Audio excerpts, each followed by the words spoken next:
গল্পের শুরুতেই আমরা একটি ছেলেকে দেখি যে তার রুমে বসে আছে। তার ঘাড়ের পেছনে একটি পোকাকৃতির ট্যাটু দেখা যায়, আর সে ল্যাপটপে সেই পোকাটির ব্যাপারে খোঁজ করছিল।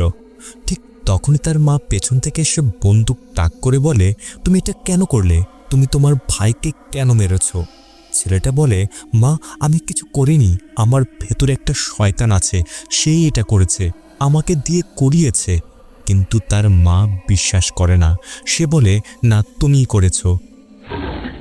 হঠাৎ ছেলেটি তার মায়ের উপর আক্রমণ করে, তার চোখ পুরো কালো হয়ে যায়। সাথে সাথে তার মা তাকে গুলি করে, আর সে সেখানেই মারা যায়।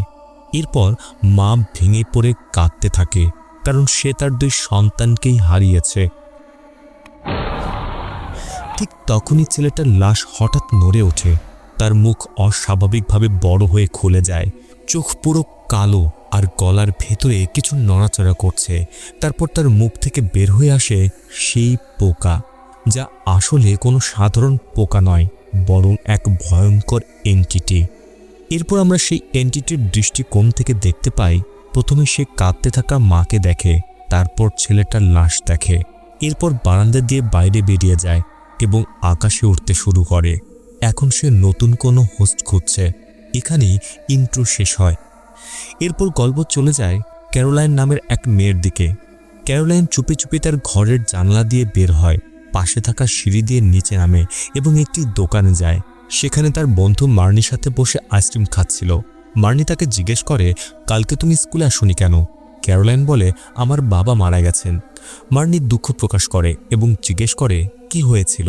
ক্যারোলাইন জানায় তার বাবা হুইল চেয়ারে ছিলেন এবং নিজেই সিঁড়ি থেকে পড়ে আত্মহত্যা করেছেন। এরপর ক্যারোলাইন মার্নিকে বলে, তুমি কি আমার জন্য সায়েন্স প্রজেক্টটা করে দেবে? মার্নি রাজি হয়ে যায়। ক্যারোলাইন লক্ষ্য করে মার্নির জামার হাতা কাটা। মার্নি বলে, এটা তার পোশাক খরগোশ করেছে, নাম রোন্ডা। হঠাৎ তারা একটি পুরনো ওয়াটার টাওয়ার দেখতে পায়। ক্যারোলাইন বলে, তুমি কি ভয়ঙ্কর কিছু দেখতে চাও? তারপর তারা টাওয়ারের দিকে যায়। জায়গাটা চারিদিক থেকে বন্ধ ছিল। বোর্ডে লেখা ছিল, এখানে যাওয়া বিপজ্জনক। নিষেধ থাকা সত্ত্বেও তারা ভেতরে ঢুকে পড়ে। ক্যারোলাইন আগে ঢোকে। মার্নি একটু ভয় পায়, কিন্তু শেষে সেও ঢুকে পড়ে। তারা টাওয়ারে উঠতে শুরু করে এবং একসময় একদম ওপরে পৌঁছে যায়। মার্নি নিচে তাকিয়ে ভয় পায়, কিন্তু ক্যারোলাইন থামে না। সে টাওয়ার ট্যাঙ্কের ওপর উঠে যায়। সে বলে, কিছুদিন আগে এখানে 3টি বাচ্চা এই ট্যাঙ্কে ডুবে মারা গিয়েছিল। তখন থেকে কেউ এখানে আসে না। মার্নি ভয় পেয়ে বলে, চলো এখান থেকে চলে যাই। তারা সেখান থেকে নেমে যায়। অন্যদিকে ক্যারোলাইনের বাড়িতে তার মা জানে না যে সে বাইরে ছিল। তার এক বন্ধু এসে তার সাথে কথা বলছিল। সে জিজ্ঞেস করে, তোমার নতুন চাকরিটা কেমন? ক্যারোলাইনের মা বলে, খুব খারাপ, অন্য কোথাও খুঁজব। ঠিক তখন ক্যারোলাইন বাড়ি ফিরে আসে। তার মা জিজ্ঞেস করে, কোথায় গিয়েছিলে? সে বলে, ঘরে দম বন্ধ লাগছিল, তাই একটু বাইরে গিয়েছিলাম। পরে মা তার বন্ধুকে বলে, তার স্বামীর মৃত্যুর পর তার ছেলে ডন একদম চুপ হয়ে গেছে, আর মেয়ে এমন আচরণ করছে যেন কিছুই হয়নি। বন্ধু তাকে বোঝায়, সবাই একইভাবে দুঃখ প্রকাশ করে না। রাতে সবাই একসাথে খেতে বসে। মা ডনকে কথা বলানোর চেষ্টা করে, ডন তোমার কি ক্যাচআপ লাগবে? ডন কিছু বলে না, শুধু মাথা নাড়ে। মা জোর করে বলে, বলতে হবে, মা ক্যাচআপটা দাও। ক্যারোলাইন বলে, মা জোর করবেন না, কিন্তু মা থামেন না। তখন ক্যারোলাইন নিজেই বলে, মা আমাকে ক্যাচআপ দাও। মা খুশি হয়ে বলে, দেখো ও কিভাবে বলল, তুমিও চেষ্টা করো। কিন্তু ক্যারোলাইন আসলে নিজের জন্য না, ডনের জন্যই চেয়েছিল। সে ক্যাচআপটা নিয়ে ডনকে দিয়ে বলে, এই নাও, তুমি খাও। এরপর রাতে সবাই ঘুমিয়ে পড়ে। জানালা খোলা ছিল, আর সেখান দিয়েই সেই পোকা এন্টিটি ঘরের ভেতরে ঢুকে পড়ে। এটা ধীরে ধীরে ক্যারোলাইনের চাদরের ওপর দিয়ে হেঁটে তার দিকে এগিয়ে যায়। তারপর উড়ে গিয়ে তার শরীরের ওপরে পড়ে এবং সেখান থেকে সরাসরি তার মুখের ভেতরে ঢুকে যায়।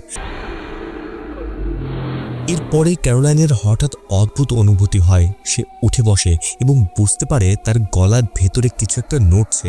সে ভয় পেয়ে যায়, দ্রুত দরজার দিকে দৌড়ায়, কিন্তু দরজা লক করা ছিল।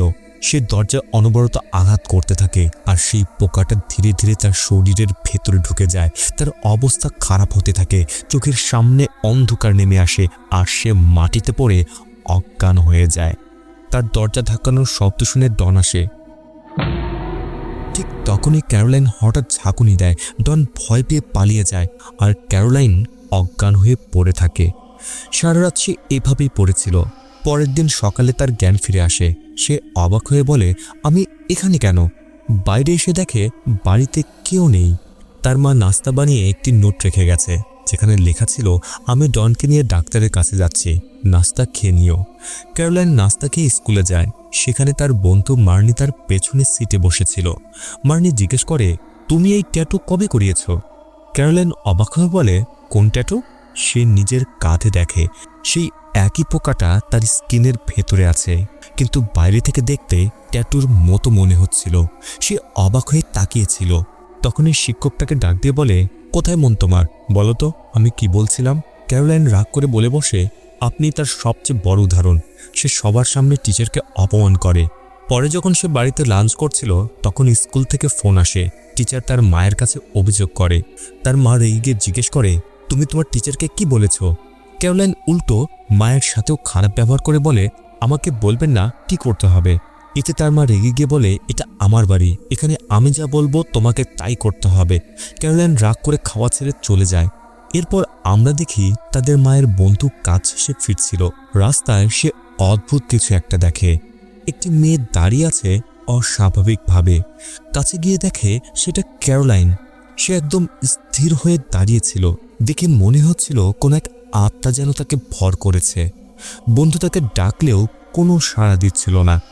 তার হাতে একটা ডিভাইস ছিল। হঠাৎ করে সে মাটিতে পড়ে অজ্ঞান হয়ে যায়। এর পরের দৃশ্যে আমরা দেখি ক্যারোলাইন এখন বাড়িতে, পুরো স্বাভাবিক। তার মা তাকে গোসল করাচ্ছিল এবং জিজ্ঞেস করে, তোমার কিছু মনে আছে তুমি সেখানে কি করছিলে? ক্যারোলাইন বলে, না মা, কিছুই মনে নেই।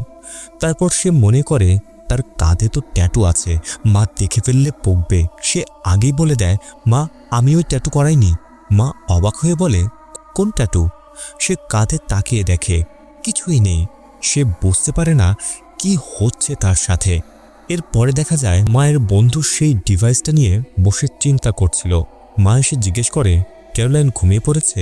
সে বলে হ্যাঁ। তারপর ডিভাইসটা দেখিয়ে বলে, ওর হাতে এটা ছিল। মা বলে, আমি কিছুই বুঝতে পারছি না, আগে তো এমন হয়নি। বন্ধু বলে, হয়তো ওর ঘুমের মধ্যে হাঁটার সমস্যা হয়েছে, আশা করি এটা সাময়িক। তারপর সে ডনের কথা জিজ্ঞেস করে। মা চুপ হয়ে যায়, কাঁদতে থাকে। পরের দিন মা ক্যারোলাইনকে ডাক্তারের কাছে নিয়ে যায়। তার ব্রেনের সিটি স্ক্যান করা হয়, কিন্তু কিছুই পাওয়া যায় না, সব নর্মাল। যখন সে মেশিন থেকে বের হয়, ডাক্তার তার পা দেখে বলেন, ওয়াও, সুন্দর ট্যাটু। সে নিচে তাকিয়ে দেখে সেই পোকাটা এখন তার পায়ের ভেতরে, অর্থাৎ ওই এন্টিটি তার শরীরের ভেতরে ঘুরে বেড়াচ্ছে আর বাইরে থেকে দেখতে ট্যাটুর মতো মনে হচ্ছিল। এবার সে বুঝে যায় এটা কোনো ট্যাটু নয়, বরং তার শরীরের ভেতরে কিছু একটা ঢুকে আছে। কিন্তু সে এখনও কাউকে কিছুই বলে না। রাতে সে আবার ওই ওয়াটার ট্যাঙ্কের ওপরে ওঠে। ট্যাঙ্কের ঢাকনা খোলা ছিল। সে ভেতরে তাকায়। হঠাৎ ভয়ঙ্কর হাত বের হয়ে তাকে ধরে ফেলে এবং পানির নিচে টেনে নেয়। তখনই সে নিজের বিছানায় উঠে বসে। আসলে এটা ছিল একটা দুঃস্বপ্ন। পরের দিন স্কুলে পরীক্ষা চলছিল। ক্যারোলাইন কিছুই বুঝতে পারছিল না, শুধু কলম ঘোরাচ্ছিল। তার সামনে বসা মেয়েটির অ্যাজমা ছিল, আর তাই সে ইনহেলার বের করছিল। এতে ক্যারোলাইন বিরক্ত হয়ে টিচারকে বলে, ম্যাম, এই মেয়ে আমাকে অযথা ডিস্টার্ব করছে, এর থেকে তো ও মরে গেলেই ভালো। অদ্ভুতভাবে টিচারও বলে, তুমি ঠিকই বলেছ। ক্যারোলাইন টিচারকে ধন্যবাদ জানায়। তারপর সে মেয়েটার চুল ধরে টানতে থাকে এবং তার কাঁধে কলম দিয়ে আঘাত করতে শুরু করে। এর ফলে রক্ত বের হয়ে যায়। মেয়েটা ব্যথায় চিৎকার করছিল, কিন্তু হঠাৎ করে ক্যারোলাইনের হুঁশ ফিরে আসে। সব কিছুই স্বাভাবিক, মেয়েটা ঠিকঠাক বসে আছে। আসলে এগুলো সব তার মাথার ভেতরেই হচ্ছিল। এরপর তার হঠাৎ বমি বমি লাগে। সে দৌড়ে বাথরুমে গিয়ে বমি করে এবং আয়নার সামনে দাঁড়িয়ে বলে, আমার ভেতরে এটা কি? তুমি কে? ঠিক তখনই সে দেখে সেই পোকাটা তার শরীরের ভেতরে নড়াচড়া করছে। এটা তার শার্টের পাশ দিয়ে নিচের দিকে যায়। এটা দেখেই সে ভয় পায়। এই সময় তার বন্ধু মার্নি এসে জিজ্ঞেস করে, তুমি ঠিক আছো? ক্যারোলাইন বলে, আমার ট্যাটু নড়ছে, মনে হচ্ছে আমার ভেতরে কোনো আত্মা ঢুকে গেছে। মার্নি অবাক হয়। এরপর সে তার গলায় থাকা ক্রসটা বের করে ক্যারোলাইনের সামনে ধরে বলে, না, আমার মনে হয় না, কেননা যদি কোনো আত্মা থাকতো তাহলে এটা দেখে রিয়াক্ট করত, কিন্তু কিছুই হয়নি। তবুও ক্যারোলাইন নিশ্চিত ছিল সে নিজের চোখে দেখেছে তার শরীরের ভেতরে কিছু একটা আছে। এরপর সে চলে যায় চার্চে। এখানে আপনাদের একটি বিষয় জানিয়ে রাখি, সেটা হলো তার পুরো পরিবার নাস্তিক ছিল, তাই সে প্রথমবারের মতো চার্চে এসেছে। সে ফাদারের কাছে যায়, ফাদার প্রার্থনা করে, ক্যারোলাইন চুপ থাকে। ফাদার আবার প্রার্থনা করেন, তখন ক্যারোলাইন বলে, ফাদার আমি জানি না কি বলতে হয়, আমি নাস্তিক, প্রথমবারের মতো এখানে এসেছি। ফাদার জিজ্ঞেস করে, তুমি কি চাও? ক্যারোলাইন বলে, আমাকে সাহায্য করুন, আমার ভেতরে হয়তো কোনো আত্মা বাস করছে, দয়া করে এক্সোরসিজম করে এটাকে বের করে দিন। কিন্তু ফাদার বিশ্বাস করে না, তিনি ভাবেন সে হয়তো কোনো ভৌতিক মুভি দেখে ভয় পেয়েছে। তিনি বলেন, কিছু হয়নি, তুমি ঠিক আছো, বাড়ি চলে যাও। এরপরে ফাদার যখন বের হয়ে যাচ্ছিল তখন সে দেখতে পায় ক্যারোলিন পবিত্র পানির ওপর দাঁড়িয়ে তার ভেতরে টয়লেট করছে। এটা দেখা মাত্রই সে অস্বস্তি বোধ করতে শুরু করে। একজন নানের সাথে তাকে বাড়ি পাঠানো হয়। বাড়িতে আসলে তার মা অবাক হয়ে যায় তাকে নানের সাথে দেখে। সবকিছু জানার পর সে নানের কাছে ক্ষমা চেয়ে বলে ওর বাবার মৃত্যুর পর থেকে ও একটু মানসিকভাবে অস্থির হয়ে গেছে। নান বিষয়টা বুঝে নেয়। তার মা নানকে চা খাওয়ার জন্য বলে চা বানাতে যায়। এই সময় নান তাদের ফ্যামিলি ফটো দেখছিল। হঠাৎ ওপর থেকে চোরের শব্দ আসে। নান দৌড়ে ওপরে যায়, দেখে ডন দাঁড়িয়ে আছে। সে খুব ভয় পাচ্ছিল। নান জিজ্ঞেস করে কি হয়েছে। ডন ওপরের দিকে ইশারা করে। নান তাকিয়ে দেখে ক্যারোলাইন দেয়ালের উপরে উঠে আছে, অস্বাভাবিকভাবে নড়াচড়া করছে। নান তার দিকে এগিয়ে যায়। ঠিক তখনই ক্যারোলাইন হঠাৎ তার ওপরে পড়ে যায় এবং সবুজ রঙের বমি করে। এরই মধ্যে তার মা দৌড়ে এসে দেখে ক্যারোলাইন অজ্ঞান হয়ে পড়ে আছে। নান আর মা মিলে তাকে বিছানায় শুয়ে দেয়। তার শরীর শক্ত হয়ে যাচ্ছিল, অস্বাভাবিক আচরণ করছিল। নান দেখে ডন খুব ভয় পাচ্ছে, তাই মাকে বলে আপনি ডনকে নিয়ে যান, আমি এখানে আছি। মা ডনকে নিয়ে বাইরে চলে যায়। এরপর নান বাইরে এসে বলে এটা শয়তানি আত্মার পজেশনের লক্ষণ, আপনার মেয়ে সত্যি পজেসড। মা ভয় পেয়ে বলে তাহলে কিছু করুন, এক্সোরসিজম করুন। নান বলে দুঃখিত, এটা আমার কাজ নয়, এটা একজন প্রিস্টের কাজ। মা বলে তাহলে প্রিস্টকে ডাকুন। নান জানায় বর্তমানে তিনি অসুস্থ, তার ক্যান্সার হয়েছে, তিনি সাহায্য করতে পারবেন না। এরপর নান চার্চে গিয়ে দেখে ফাদার মাটিতে পড়ে আছেন। সে ভয় পেয়ে তার পালস চেক করে, দেখে সে এখনও বেঁচে আছে। তারপর তাকে দ্রুত হাসপাতালে নিয়ে যায়। অন্যদিকে ক্যারোলাইন একটি ভিডিও দেখছিল। সেখানে একজন লোক দাবি করছে তার শরীর আত্মাদের কন্টেইনার, সে অন্যের শরীর থেকে আত্মা বের করে নিজের শরীরে নিতে পারে, এতে তার কিছুই হয় না। এইসব ভিডিও সে দেখছিল। হঠাৎ অনুভব করে তার হাতে কিছু নড়ছে। সে লাইট জ্বালিয়ে দেখে কিছুই নেই, কিন্তু এবার সে গালে কিছু অনুভব করে। সে দৌড়ে ওয়াশরুমে গিয়ে আয়না দেখে পোকাটা তার গালের ভেতরে। সে ভয় পেয়ে একটি ধারালো ছুরি তুলে নেয় এবং ধীরে ধীরে সেটি তার গালের কাছে নিয়ে আসে। এদিকে তার মা এখনো কিছুই জানে না। সে নিজের রুমে ঘুমাচ্ছিল। হঠাৎ একটা শব্দ শুনে জেগে ওঠে। তারপর ক্যারোলাইনকে দেখতে যায়, কিন্তু সে রুমে নেই। মা ভয় পেয়ে ভাবতে থাকে কোথায় গেল। বাথরুমের দরজা খোলা ছিল। ভেতরে গিয়ে দেখে সেই ছুরি, টিস্যু, বেসিন সব জায়গায় রক্ত লেগে আছে। এটি দেখে সে আরও ভয় পেয়ে যায়। তারপর ক্যারোলাইনকে খুঁজতে নিচে আসে। নিচে এসে যা দেখে কোনো মায়ের জন্য সেটা সহ্য করা কঠিন। ক্যারোলাইন মেঝেতে বসে আছে, হাতে বড় ছুরি, আর নিজের শরীরের নানা জায়গায় কেটে রেখেছে। সে এই পোকাটাকে বের করার চেষ্টা করছিল। মাকে দেখেই সে কাঁদতে শুরু করে। তার মা দৌড়ে গিয়ে তাকে জড়িয়ে ধরে। ক্যারোলাইন মায়ের কোলে মাথা রেখে কাঁদতে শুরু করে। এরপর তার মা তাকে হাসপাতালে নিয়ে যায়। মা জিজ্ঞেস করে তুমি এটা কি করেছ? ক্যারোলাইন বলে আমি নিজেকে মারতে চাইনি মা, আমি বাঁচতে চাই, ওটাকে বের করার জন্যই করেছি। ডন তখন বাড়িতেই ছিল। কিছুদিন পর ক্যারোলাইন হাসপাতাল থেকে ছাড়া পায়। ফেরার সময় তাদের সাথে সেই নানের দেখা হয়, কারণ ফাদার একই হাসপাতালে ভর্তি ছিলেন। মা জিজ্ঞেস করেন এখন ওনার অবস্থা কেমন। নান বলে খুব সিরিয়াস, অবস্থার অবনতি হচ্ছে। সে আরও বলে আমি ক্যারোলাইনের জন্য বিশপের সাথে কথা বলবো, কিন্তু কোনো প্রতিশ্রুতি দিতে পারছি না। একটি বাইবেল মায়ের হাতে দিয়ে বলে কঠিন সময়ে এটা আমাকে সাহায্য করেছে, আপনি রাখুন। মা ধন্যবাদ জানায়। বাড়ি ফেরার পথে ক্যারোলাইন বলে আমি হার মানব না, আমি লড়ব। মা বলে তুমি একা না, আমরা একসাথে লড়ব। অন্যদিকে নান বিশপের সাথে কথা বলে সাহায্যের জন্য, কিন্তু বিশপ জিজ্ঞেস করে ওদের পরিবার কি ক্যাথলিক? নান বলে না, তারা নাস্তিক। তখন বিশপ সাহায্য করতে অস্বীকার করে এবং বলে এই ব্যাপারে আমরা জড়াবো না, তুমিও দূরে থাকো, শুধু ফাদারের দেখাশোনা করো। নান বাধ্য হয়ে রাজি হয়, কিন্তু ভেতরে ভেতরে তার খারাপ লাগে। এদিকে ক্যারোলাইন সেই লোকটাকে বাড়িতে ডেকে আনে যে দাবি করছিল সে আত্মা নিজের শরীরে নিতে পারে। লোকটা বাড়ি ভালো করে দেখে, তারপর ক্যারোলাইনকে পরীক্ষা করে বলে এটা খুব শক্তিশালী এবং খারাপ এক আত্মা, এটা ক্ষতি করতে চাচ্ছে কিন্তু এখনো পারেনি। সে বলে তোমার মেয়ে খুব স্ট্রং, তাই এখনো ধরে রেখেছে, কিন্তু বেশি দিন পারবে না, আমি এটা নিজের শরীরে নিয়ে নেব। এরপর সে প্রক্রিয়া শুরু করে। ক্যারোলাইন বিছানায় শুয়েছিল। লোকটা বলে রিল্যাক্স করো, চোখ বন্ধ করো, তোমার সবচেয়ে ভালো লাগার স্মৃতি ভাবতে থাকো। ক্যারোলাইন বলে বাবার সাথে মাছ ধরতে যাওয়া। লোকটা বলে ভাবো তুমি তোমার বাবার সাথেই আছো। কিন্তু তখনই আসল সত্যি বের হয়, লোকটা আসলে প্রতারক। সে ক্যারোলাইনের সাথে খারাপ কিছু করতে চাচ্ছিল। ঠিক তখনই ক্যারোলাইন হঠাৎ উঠে বসে, তার চোখ পুরো কালো, আত্মাটি তার শরীর দখল করে নিয়েছে। সে লোকটাকে জোরে ছুঁড়ে ফেলে দেয়। লোকটা গিয়ে আলমারির সাথে ধাক্কা খেয়ে পড়ে যায়। এই সময় সে আত্মা বলতে থাকে কতজনের সাথে এমন করেছিস। আত্মাটি তার সব গোপন কথা জেনে ফেলে। বাইরে থেকে শব্দ শুনে মা দরজায় আঘাত করতে থাকে। এরই মধ্যে লোকটা দরজা খুলে বেরিয়ে আসে। সে প্রচণ্ড ভয় পেয়েছিল, কিছু না বলেই চলে যায়। হঠাৎ করে দরজা বন্ধ হয়ে যায়। মা আবার দরজা খোলার চেষ্টা করতে থাকে, কিন্তু দরজা আর খোলে না। মা তখন লোকটার পেছনে দৌড়ায়। লোকটা কাঁদতে কাঁদতে রান্নাঘরে যায়।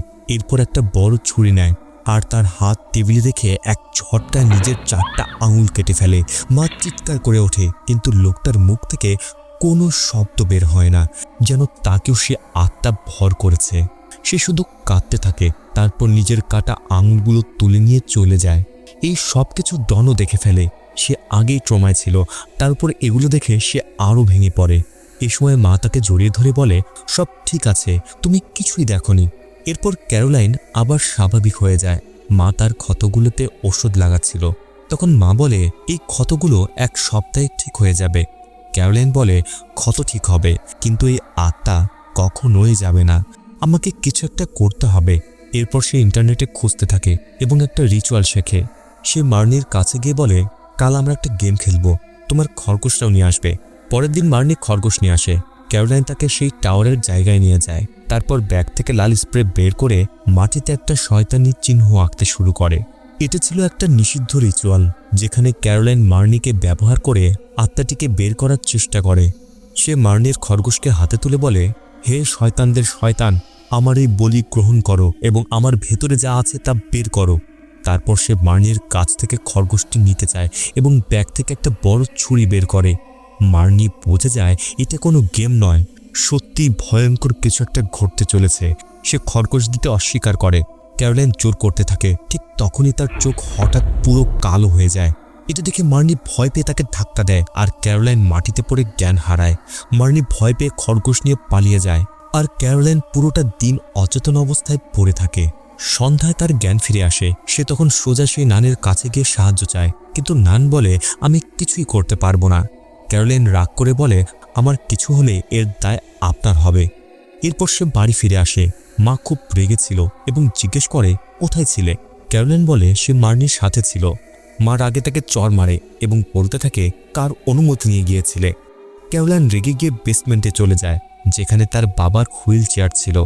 কিছুক্ষণ পরে তার মা তাকে সরি বলতে আসে, কিন্তু ক্যারোলাইন তখনও রেগেছিল। সে বলে আমাকে একা থাকতে দাও। ঠিক তখন সে কীটনাশক স্প্রে দেখতে পায়। সেভাবে এই আত্মাকে মারতে হবে, তাই সে ওই স্প্রে নিয়ে নিজের মুখে স্প্রে করে ফেলে। ফলে তার অবস্থা আরও খারাপ হয় এবং সে মাটিতে পড়ে যায়। মা দৌড়ে এসে তাকে হাসপাতালে নেয়। হাসপাতালে জ্ঞান ফিরলে সে দেখে মা পাশে ঘুমাচ্ছে। সে বাথরুমে গিয়ে আয়নার সামনে দাঁড়িয়ে নিজের ভেতরে সেই শয়তানকে বলে আমি তোমাকে হারাবই। তখন সেই শয়তানটি জবাব দেয় তুমি পারবে না, আমি তোমাকে ছাড়বো না। ক্যারোলাইন বলে আমি তোমাকে বের করেই ছাড়ব। আত্মাটি বলে একদিন না একদিন তুমি হার মানবেই। আত্মাটি তার শরীর নিয়ন্ত্রণে নেয়। এরপর সে হাঁটতে হাঁটতে চলে যায় ফাদারের রুমে। তারপর ধীরে ধীরে ফাদারের মুখের কাছে আসে। কিছুক্ষণের মধ্যে নান এসে দেখে ফাদার খুব খারাপ অবস্থায় আছে। এরপর ক্যারোলাইন আবার কিছু সময় পরে স্বাভাবিক অবস্থায় ফিরে আসে এবং হাসপাতাল থেকে ডিসচার্জ পায়। সে বাড়ি ফেরে। কিন্তু আগের মতো এখনও তার ভেতরে সেই শয়তানটি আছে। নান সিদ্ধান্ত নেয় যে এবার সে নিজে এক্সোরসিজম করবে। সে ক্যারোলাইনের গলায় ক্রস পরিয়ে দেয়, কিন্তু আশ্চর্যজনকভাবে সেই আত্মাটি কোনো রিয়াকশনই দেয় না। নান বাইবেল পড়লেও কিছুই হয় না। ক্যারোলাইন বলে এটা কাজ করছে না। তারপর সে হঠাৎ করে আবার সেই বড় ছুরি তুলে নেয়। নান তাকে থামাতে চেষ্টা করে, কিন্তু তখন সেই আত্মা ছুরিটা দড়ি ছুঁড়ে ফেলে। এরপর আত্মাটি পুরোপুরি স্বয়ংক্রিয় হয়ে ওঠে। নান জিজ্ঞেস করে, তুমি কে? আত্মাটি বলে, আমার অনেক নাম আছে। Caroline, sit down. নান প্রার্থনা শুরু করে, কিন্তু আত্মাটি বলে, তোমার প্রার্থনায় আমার কিছুই যায় আসে না, এতে আমার শক্তি আরও বাড়ে। নান আত্মাটির সাথে বেশ কিছুক্ষণ কথা চালিয়ে যায়। কথার এক পর্যায়ে আত্মাটি ক্যারোলাইনের শরীর ছেড়ে দেয় আর ক্যারোলাইন অজ্ঞান হয়ে নিচে পড়ে। নান তখন ক্যারোলাইনের জ্ঞান ফিরিয়ে আনে এবং বলতে থাকে, আমি দুঃখিত, আমি ওকে বের করতে পারিনি, কিন্তু হয়তো সে তোমাকে ক্ষতি করতে চায় না, বরং বাঁচাতে চায়। কিন্তু ক্যারোলাইন সেটা মানতে চায় না। সে উঠেই দৌড়ে পালিয়ে যায়। নান তার পিছু নেয়। দুজনেই সেই ওয়াটার টাওয়ারের দিকে ছুটে যায়। ক্যারোলাইন টাওয়ারে উঠে একদম ওপরের ট্যাঙ্কে পৌঁছে যায়। নানও তার পিছু পিছু ওঠে। হঠাৎ ক্যারোলাইন ট্যাঙ্ক খুলে ভেতরে ঝাঁপ দেয় এবং পানিতে ডুবে যেতে থাকে। কিছুক্ষণ পর নান তাকে টেনে বের করে আনে। এরই মধ্যে তার মা ও ডনও সেখানে চলে আসে। নান তাকে তুলে বলে, ওঠো, চোখ খোলো, প্লিজ, এমন করো না। ঠিক তখনই তার মুখ দিয়ে সেই ভয়ঙ্কর পোকাটি বের হয়ে আসে। ক্যারোলাইন জ্ঞান ফিরে পেয়ে সেটা দেখে সঙ্গে সঙ্গে মারতে চায়, কিন্তু পোকাটি আবার পালিয়ে যায়। নান জিজ্ঞেস করে, ও কি বের হয়ে গেছে?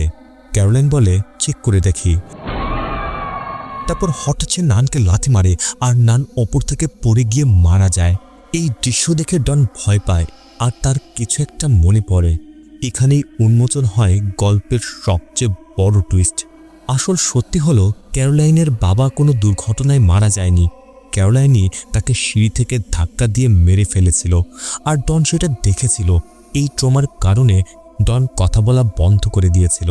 এরপর গল্পে প্রকাশ পায় ক্যারোলাইন আসলে কোনো আত্মায় আক্রান্ত হয়নি। সে নিজে একজন খুব বিপজ্জনক শয়তানে পরিণত হয়েছে।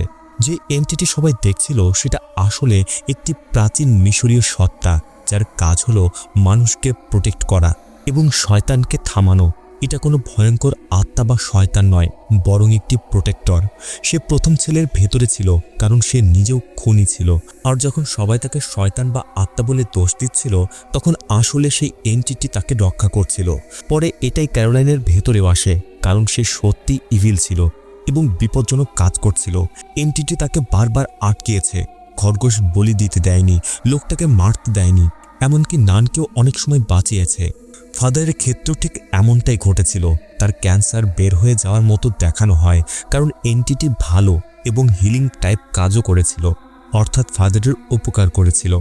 ক্যারোলাইন বোঝে যায় যে ওই সত্তাটি তাকে খারাপ কাজ থেকে আটকাচ্ছে, তাই সে এটাকে বের করার জন্য পাগল হয়ে যায়, নিজেকে ক্ষতবিক্ষত করে, বিষাক্ত স্প্রে করে, এমনকি ডুবে মরার চেষ্টাও করে। শেষে যখন সে পানিতে ঝাঁপ দেয়, তখন এন্টিটি তাকে বাঁচানোর জন্য চলে যায়। ফলে ক্যারোলাইন এখন স্বাধীন হয়ে যায়, অর্থাৎ এখন তাকে থামানোর আর কেউ নেই। নান মারা যাওয়ার পর ডন সত্যিটা বলে দেয় যে ক্যারোলাইনই তার বাবাকে হত্যা করেছিল। এর পরে দেখা যায় সবকিছু ঠিক হয়ে গেছে, কিন্তু আসল ভয়টা এখন শুরু। কারণ ক্যারোলাইন এখন মুক্ত এবং সে আবারও ইচ্ছে মতো ক্ষতি করতে পারবে। গল্পের একদম শেষে আমরা একটি মেয়েকে বাইক চালাতে দেখি। সে নির্জন রাস্তা দিয়ে যাচ্ছিল। হঠাৎ তার শরীর থেকে গলা আলাদা হয়ে যায়, কেননা রাস্তার ধারে একটি ধারালো তার লুকোনো ছিল, যার ফলে তার মাথা শরীর থেকে আলাদা হয়ে রাস্তায় পড়ে যায়, আর সে কাটা মাথার পাশে কেউ এসে দাঁড়ায়। এখন আপনাদের কাছে প্রশ্ন, এই ব্যক্তিটি কে?